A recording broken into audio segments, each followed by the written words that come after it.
Hello everyone, and welcome back to Niche, the Lands of Ice. And we are returning with our new scraggly group of survivors here in this time of the newest ice age, when the ice is spreading throughout the lands, cladding off all of the warm islands and destroying them, leaving behind nothing but barren rock and dead trees. We are still lucky enough that there's quite a bit of grass and living things on this island, but I don't think we're going to be quite so lucky on the next island.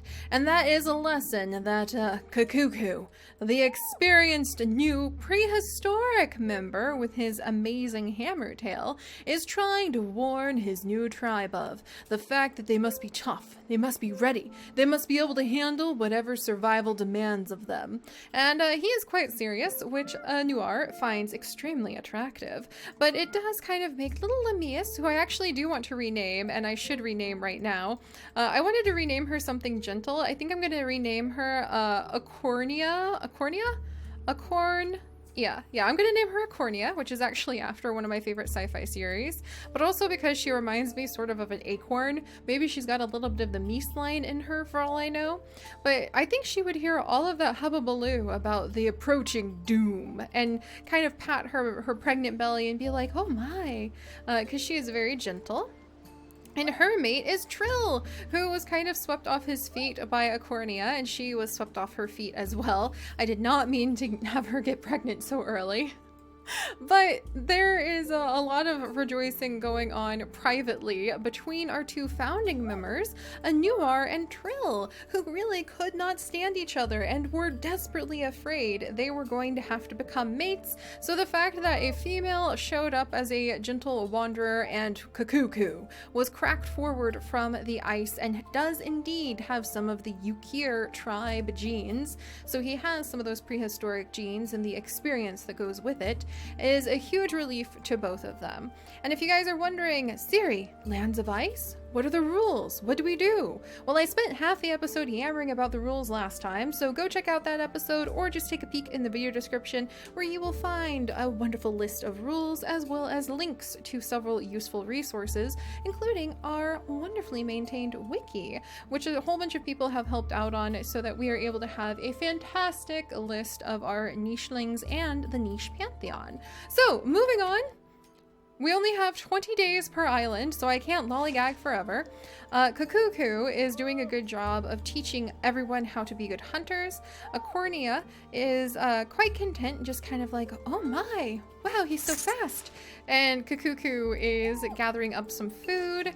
Noir is going to gather this and prove that she has her own strength and abilities to offer by getting some tree roots. And we're going to have Trill come and join his new mate. I think he is quite startled to have found someone so soon. And we want to be on the other side of the island and ready to jump. Let's see, how many spots do we have? 1, 2, 3, 4, 5, 6, 7. So when we crack open this rock, that's going to be 5 members, and she's pregnant, so that's going to be 6 members. So we probably want to cap out at that. Oh, Trill, get it! Can you actually get it? No. Even if Trill made the jump, he's going to casually pretend not to see that funnel, because even if he made the jump, he wouldn't be able to get it in time. Alright. So we probably don't want to stay here and have too many babies, since we already see the next island that we need to jump to.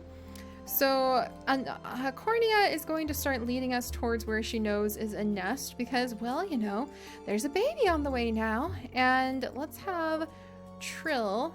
He's just kind of going to nudge Noir and kind of glance meaningfully back at his new mate in pride, and I think she's going to be a little too tired to do it, but if she could, she would just smack him right across the face with her digging paw. They really can't stand each other, but they have been from the same tribe for long enough. They're not gonna like go after one another. All right, and Acornia is gonna just go ahead and kind of waddle past. She's like, this way, everyone. Just a very nice little thing. There we go. And then let's go ahead. I think she would continue to lead them. We'll have Trill sort of jump down. There we go. So he can kind of lead the way. Acornia might grab a little bit, some twigs so that she can get herself nice and cozy for the new baby. And then do we smell anything?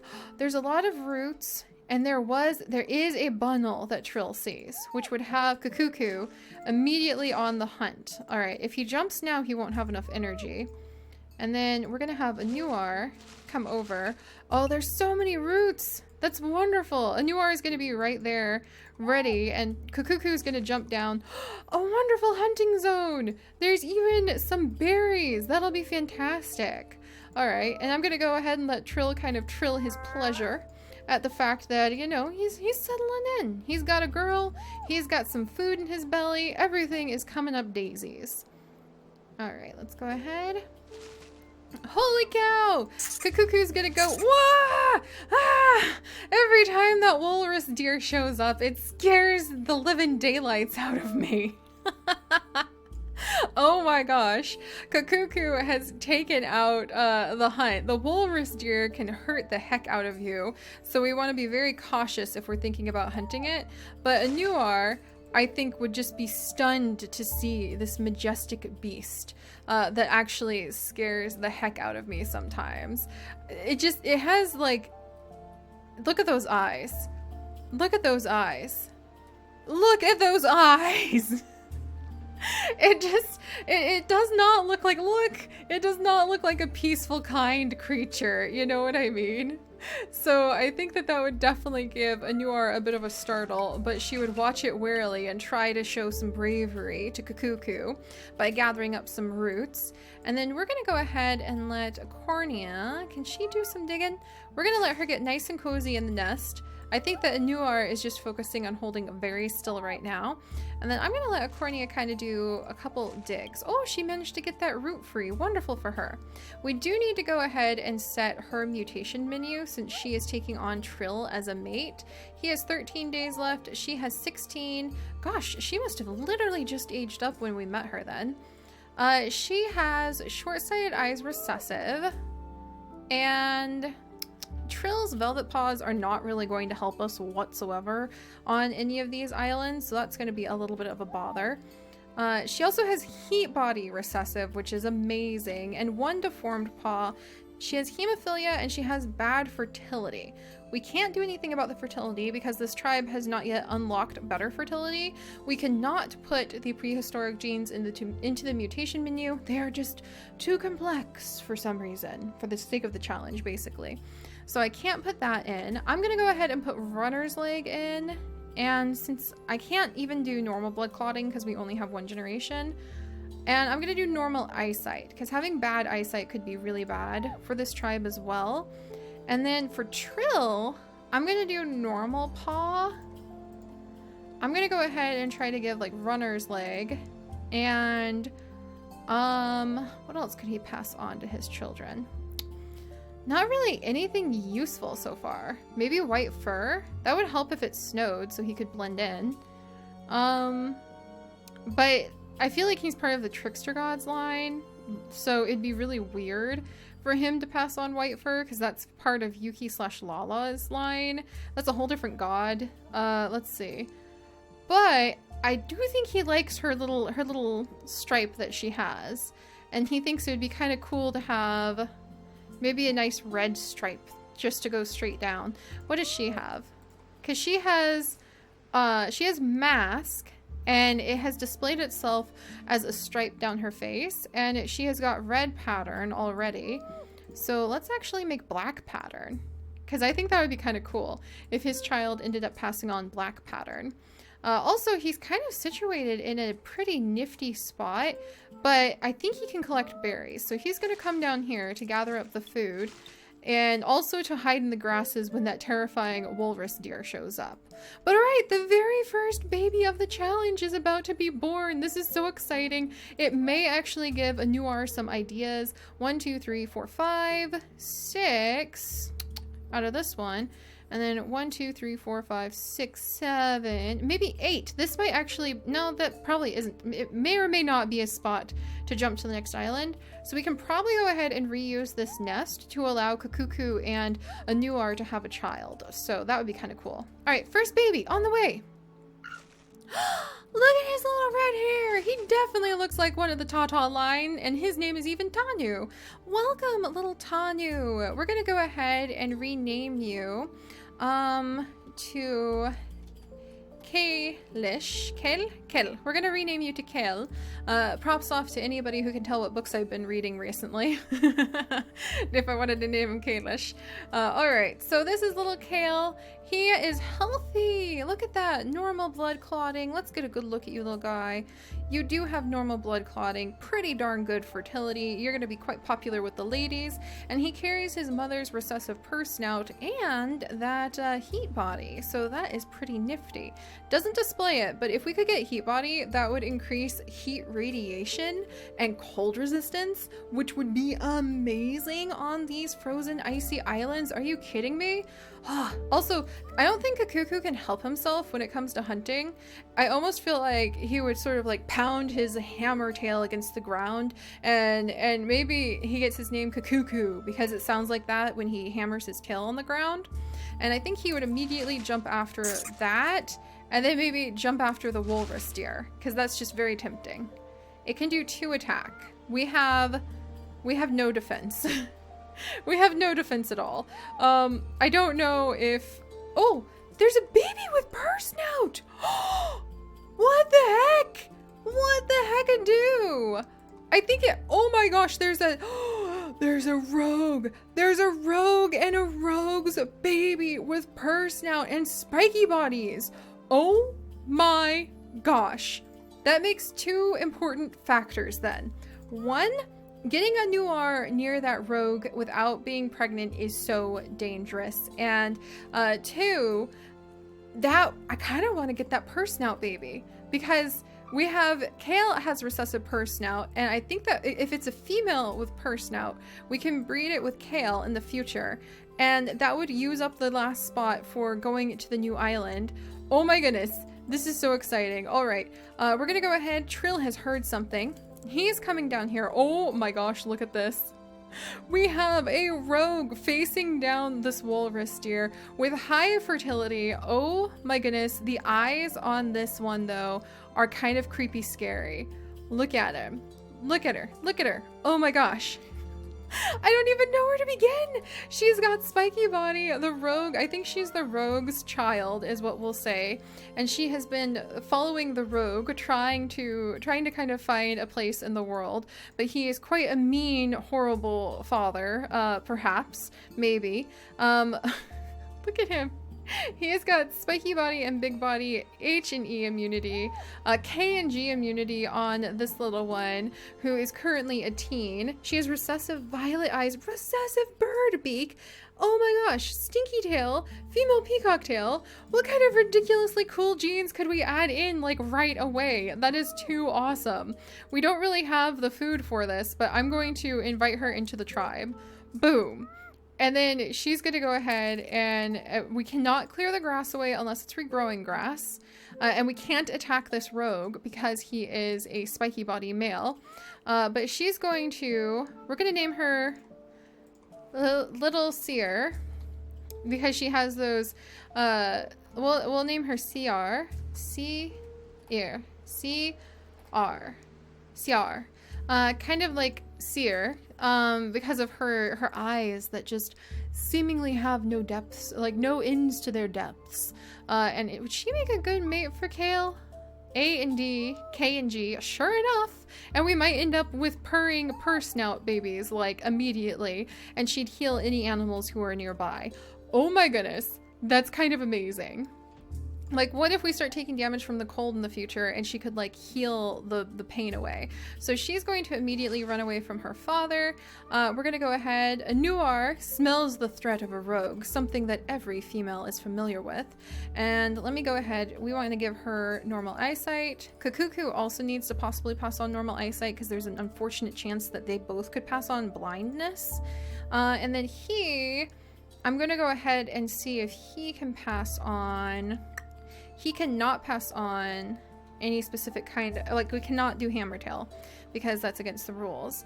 But I'm going to see if he can maybe pass on more strength. He has velvet paw, doesn't he? On one paw? Yeah, well, Yeah, he does. And he doesn't really have anything that could pass on strength. So I'm not going to do anything for that just yet. And Anuar really wants to pass on her digging paw. We have not unlocked digging paw. And she does not want to get pregnant with this rogue. So she's going to hurry and just kind of guarantee her safety from any rude rogues that might be by. And gather more roots. And then Trill is going to jump over to see what all the fuss with his new child is about. And then Acornia is going to grab some food, smell the rogue, and protect herself too. So now we're pregnant. And we have CR, the new, like almost deep-eyed nicheling with those deep, like, yeah, I don't know. I'm saying deep eyes over and over again. I kind of want to change her name. Because I don't feel like she's very, like, much of a seer. I feel like she's kind of a creature of the shadows, but just because she's been raised by a rogue, and she actually has a very sweet and gentle personality, and she has digging paw, which is extremely useful. I'm going to name her Juniper. There we go. So this is actually going to be Juniper instead. That's a much nicer name. And I think that CR was just her name before she was invited into our tribe of ice. And now she has a new home, a new family, and a new name. I cannot believe this is happening. There's been so much going on. And we can't attack that rogue whatsoever. But the females are aware of the danger. Uh-oh. Now Juniper might be in trouble. Uh-oh, the cold is coming, which means it might snow soon, which means we probably need to get out of here. All right. Or at least like further down this way. And we still have to 1, 2, 3, 4, 5, 6, 7. 1, 2, 3, 4, 5, 6, 7. Oh boy. Am I gonna have to leave somebody behind already? I really hope this actually turns into a portal. Because normally 1, 2, 3, 4, 5, 6, 7. Oh boy. Normally you can take at least 8, right? I'm so nervous about this. All right. Acornia is going to jump this way, gather some food, and have little Kale stay near her. So she is going to guide her son to some warmer spots. Juniper is going to grab the food that's here. And where is the nearest root? Because she can dig up roots. It's actually behind us. So she's going to want to kind of get away from her father. So she'll come down this way too. There's more berry bushes there. Yeah, we're going to have to start moving down. And Anuar is a little sluggish because she is now pregnant too. But everyone's kind of just trying to get away from that rogue, but also make towards the warmer spots. So Trill, I think he and Kukuku might... Oh, there's a leech! Might actually do a little bit of, like, surveying for just a second. Any bunnels? I don't smell any bunnels. Oh, there's a bunnel! Alright. Oh, good job, Kukuku! Alright, so we're gonna come down to the beach where there apparently are a ton of roots. There are bunnels. We're gonna get away from the scary walrus deer and the big gigantic walrus deer. And Anuar is just kind of shrugging. She may not enjoy getting bitten by leeches, but hey, she knows she's got to do what she's got to do to keep this tribe moving. And speaking of keeping the tribe moving, we have 13 days left on this island. Things are already getting a little crowded with so many nichelings. We're pregnant. And we have one more nicheling to unlock and some decisions to make about going to the next island. Huh. Alright. Things are getting complicated. And we still have 11 days. I mean, technically we could just stick around here until Anuar and Trill could no longer be alive. But we're gonna have to make those decisions next time, guys. This is already turning into a little bit more exciting drama than I was expecting, and I am so excited to have Juniper with us. She's also freezing cold. I don't think that Spiky Body is very happy in this kind of weather. Her spikiness is Spiky One. That's so cute. And where is... If it mentions... Yeah, I don't think she has, like, any resistance to the cold. And meanwhile, we've got a lot of resistance to the cold on the rest of these members. So we might have to think carefully about Juniper's future. But alright guys, if you could, do please leave a like to toss a delicious berry to our wonderful nichelings. And if you are interested in following this, literally hundreds more niche episodes and thousands more of other episodes, then do please consider subscribing. And I will see you all next time as the Age of Ice begins to rush forward. Bye-bye!